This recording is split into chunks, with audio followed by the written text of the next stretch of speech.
দেখো, বলছে যে আজকের এই যে পলিটির ফিফথ টাইপের যেটা হচ্ছে অডিটর জেনারেল, আর হচ্ছে নীতি আয়োগ আছে, ফাইন্যান্স কমিশন আছে, এর সাথে সাথে সাথে তোমার পাবলিক সার্ভিস কমিশন যেটা আমরা ইউপিএসসি নামে চিনি সেটা আছে, ডেভেলপমেন্ট কাউন্সিল, বাজেট, ঠিক আছে, ল্যাঙ্গুয়েজ কমিশন, এগুলো নিয়ে সব প্রশ্ন আছে। ঠিক আছে, তো চলো আজকে ভিডিও শুরু করি। মোটামুটি ঠিকঠাক প্রশ্ন আসে পরীক্ষাটায় এই পার্টিকুলার টপিক থেকে। সো আজকে ফার্স্ট প্রশ্ন কি বলছে, which among following R Indian service, এই তিনটের মধ্যে কোনটা ইন্ডিয়ান সার্ভিস? দেখো, ইন্ডিয়ান অ্যাডমিনিস্ট্রেটিভ সার্ভিস আমরা আইপিএস নামে চিনি, ঠিক আছে। এইটা আইপিএস হবে, ইন্ডিয়ান পুলিশ সার্ভিস, ঠিক আছে। এটা হবে আইএএস, ইন্ডিয়ান অ্যাডমিনিস্ট্রেটিভ সার্ভিস, ঠিক আছে। আর এটা কি, ইন্ডিয়ান ফরেস্ট সার্ভিস। আমরা জানি এগুলো তোমার ইউনিয়ন কন্ডাক্ট করায়, সেই তিনটেই হচ্ছে অল ইন্ডিয়া সার্ভিস। ওকে, তারপর কি বলছে, dash is a particular area from which all the voter living there choose their representative। বলছে যে dash is a particular area from which all voters living there choose their representative। কোথা থেকে আমরা মানে ভোটাররা তোমাদের রিপ্রেজেন্টেটিভকে ইলেক্টেড করতে পারে? কোথা থেকে? Voting area? না না। Election area? না। Legislative area? না। কনস্টিটিউশন? ঠিক আছে। তারপর কিছু, in which of the following year by to edition commission appoint the election commission of India first time. বলছে যে in which of the following year were to edition commission appointed the election commission India first time. দেখো, 1 October 1933-তে দুটো additional commission একসাথে appoint করা হয়েছিল। তো এটা কোনটা হয়ে যাবে তাহলে?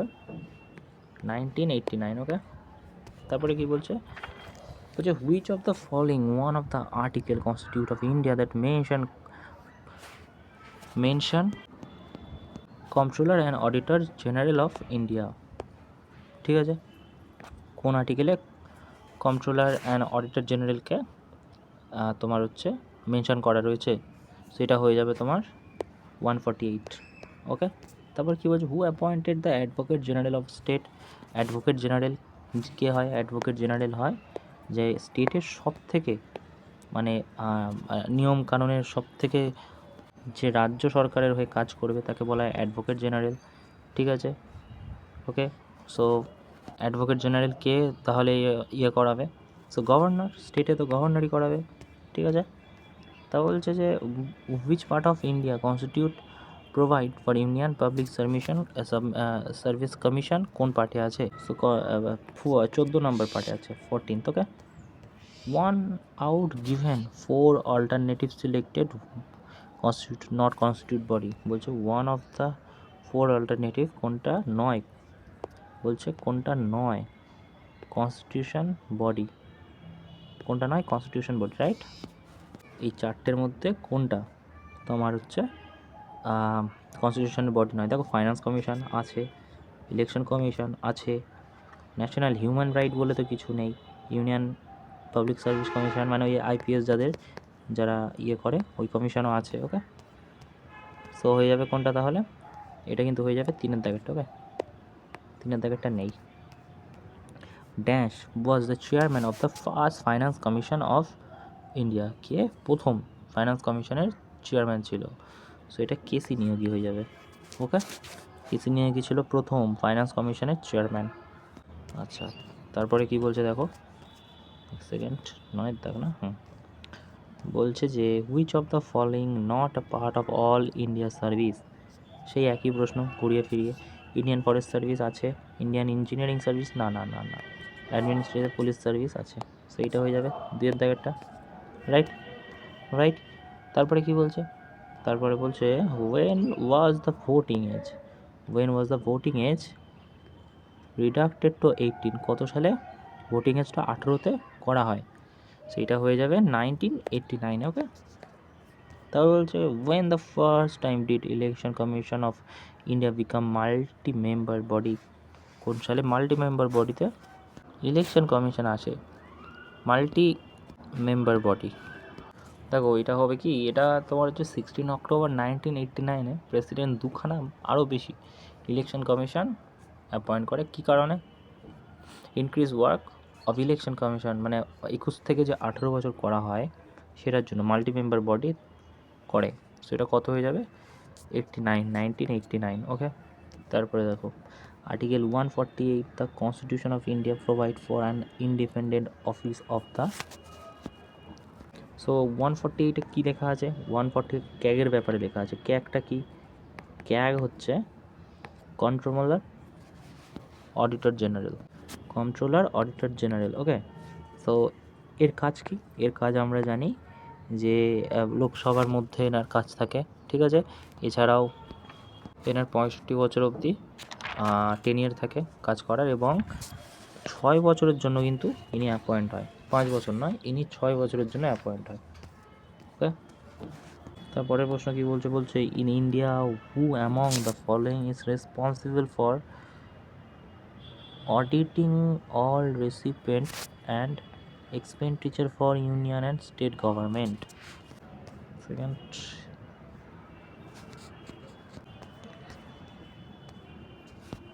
দেখো প্রশ্ন যদি ভালো করে পড়ে, বলছে in India who among following is responsible for auditing all recipient expenditure union state government, Indian state গভর্নমেন্টের সাথে। ও দেখো অ্যাটর্নি জেনারেল, অ্যাডভোকেট জেনারেল তো হবে না, প্রথমেই কেটে দাও। কারণ কি? অ্যাডভোকেট জেনারেল তো স্টেটের সাথে থাকে, স্টেটের ল অফিসার হয় না, তাই আমরা জানি হাইস্ট ল অফিসার। ঠিক, ইউনিয়ন পাবলিক সার্ভিস কমিশন এটা হবে না। এখানে আছে অ্যাটর্নি জেনারেল, এখানে আছে দেখো অ্যাটর্নি জেনারেল আর কন্ট্রোলার অডিটর জেনারেলের মধ্যে পার্থক্য কী? এটা হয় সেন্ট্রালের হাইস্ট ল অফিসার, ঠিক আছে, হাইস্ট ল অফিসার হয়নি। আর এটা কি? এর লোকসভার মধ্যে কাজ থাকে, ঠিক আছে, মানে মানে তো কী বলে ওটাকে, এমএলএ এমপিদের আর কি যে লোকসভা হয় না, তার মধ্যে এর কাজ থাকে। এটা হয়ে যাবে অ্যাটর্নি জেনারেল হয়ে যাবে। ওকে, তারপরে দেখো in India who appoint the advocate general of state, এটা তো গভর্নর করে। কই governor? Governor of state. Okay, তারপর কী বলছে দেখো, বুঝতে পারলে তো এইটা কী বলছে? Governor of state. Governor of state মানে কি? স্টেটের যে গভর্নর থাকে সেই তো জেনারেল স্টেট, মানে general advocate general of state মানে কি? অ্যাডভোকেট জেনারেল অফ স্টেট মানে যে কিনা স্টেটের সবথেকে বড় ল অফিসার, তাকে এটা কিন্তু প্রেসিডেন্ট অ্যাপয়েন্ট করায়, ঠিক আছে, প্রতিটা স্টেটেই আছে।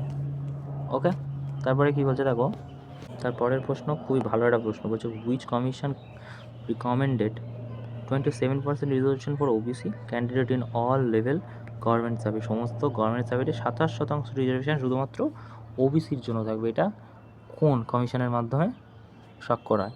সেটা হয়ে যাবে মণ্ডল কমিশনের মাধ্যমে। ওকে, মণ্ডল কমিশনের মাধ্যমে। কবে এটা স্টাবলিশ হয়? এটা স্টাবলিশ হয় তোমার 1979-এ, যখন জনতা পার্টির গভর্নমেন্ট ছিল, প্রাইম মিনিস্টার মোরারজি দেশাই ছিল। ওকে, তারপরে দেখো কি বলছে, বলছে 1919 Dinesh Goswami committee was form make recommendation on, এটা হয়েছে ইলেকট্রাল রিফর্মের জন্য, ঠিক আছে। Which of the following are standard mean by which election conducted in India. দেখো এখানে একটা কিওয়ার্ড আছে, which of the following standard mean which standard mean in which election commission conduct in India, এটা হয়ে যাবে তোমার electronic voting machine. Okay, who is administrative head in India audit and account ডিপার্টমেন্টের। দেখো ডিরেক্টর জেনারেল বলে হবে না এটা, ঠিক আছে, ডিরেক্টর জেনারেল তো পড়িনি আমরা। হু ইজ অ্যাডমিনিস্ট্রেটিভ হেড, এটা অ্যাকাউন্ট জেনারেল বলেও এটা হবে না। প্রিন্সিপাল অ্যাকাউন্ট জেনারেল এটাও আমি ভাই এটাই শুনেছি, ঠিক আছে। তারপর যে which of the following statement are correct regarding the union service commission. কি বলছে? বলছে যে which of the following statement correct regarding union service commission. তো বলছে parliament has power to regulate the condition regarding, correct. আচ্ছা, parliament has the power of making regulation as condition service chairman member staff. এটা পার্লামেন্টের সাথে এদের কোনো সম্পর্ক নেই। Union public service, the government of India act 90 envisaged a public service commission for federation of provincial public service commission for each province of group provinces. Federal structural আচ্ছা এখানে তো দিয়েছে। আচ্ছা, federal public service commission come to be know as union public service, federal public service commission come to know, হ্যাঁ, C একটা তো হবে, এক সেকেন্ড, সি এরটা হবে। আর এখানে বলছে যে parliament has power make regulating as condition service, একের দাগেরটাও হয়ে যাবে, হ্যাঁ, একের দাগেরটাও হবে। সি তো শুধু নেই না,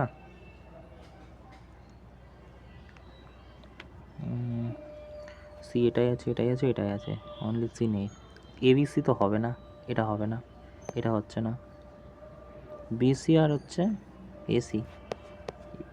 ওকে, তারপর কি বলছে, who among the following first chief election commission of India, কে প্রথম চিফ কমিশনার অফ ইন্ডিয়া ছিল? তো এটা হয়ে যাবে সুকুমার সেন। ওকে, বাঙালি সুকুমার সেন প্রথম election commission of India commissioner. তারপর কি বলছে who was the first chairman finance commission of India, কে প্রথম ফাইন্যান্স কমিশনের চেয়ারম্যান ছিল? সে এক্ষুনি পড়লাম কি, KEC Niyogi.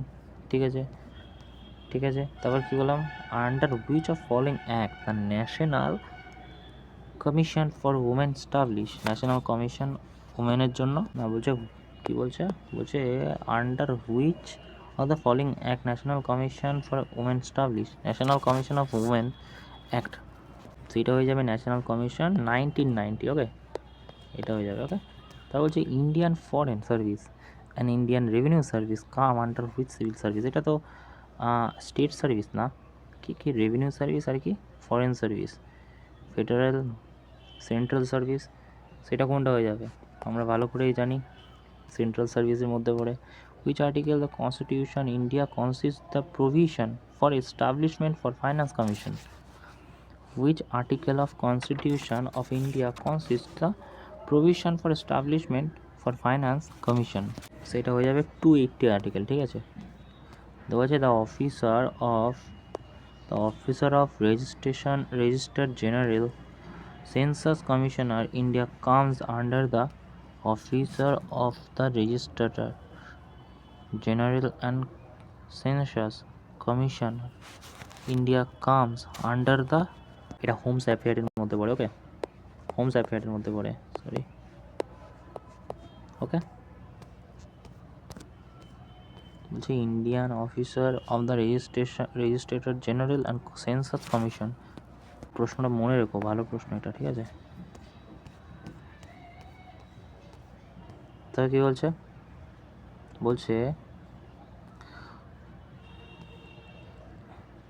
Organisation of controller auditor general head is known as controller general accounts, না Indian civil accounts organ,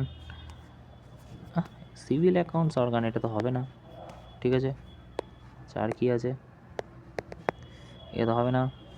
Indian audit institute account India, এটা হয়ে যাবে অডিট অ্যান্ড অ্যাকাউন্ট ডিপার্টমেন্টের মধ্যে পড়ে। ওকে, তা বলছে যে incorrect one, Bahujan Samaj Party elephant, all India Trinamool শিকেল। আচ্ছা, এটা নর্মাল একটা প্রশ্ন। দেখো, এই প্রশ্নটা একটা বেসিক প্রশ্ন, এটা নলেজের প্রশ্ন, কোনো বই ফইতে না। বলছে যে কি বলছে, ম্যাচ করতে হবে। অল ইন্ডিয়া তৃণমূল কংগ্রেসে আমরা আগে যাই, অল ইন্ডিয়া তৃণমূল বহুজন Samaj party, national Congress clock, না এটা আমরা জানি না, কেটে দিলাম। ঠিক আছে, এই প্রশ্নটা চ্যালেঞ্জ হওয়া প্রশ্ন। কারণ কেন বলছি, কারণ অল ইন্ডিয়া তৃণমূল শিকেল মানে হচ্ছে কাস্তে, এটা তো সিপিএম হলে তাহলে হতো না, কিন্তু প্রশ্নে এটাই দেওয়া আছে, তো এটা চ্যালেঞ্জ হয়েছে মেবি। ঠিক আছে, যাই হোক, এই ছিল আজকের ভিডিও। মোটামুটি ঠিকঠাক প্রশ্ন, 27টা প্রশ্ন, মানে ইটস ওকে। ঠিক আছে, এই ছিল, থ্যাংক ইউ।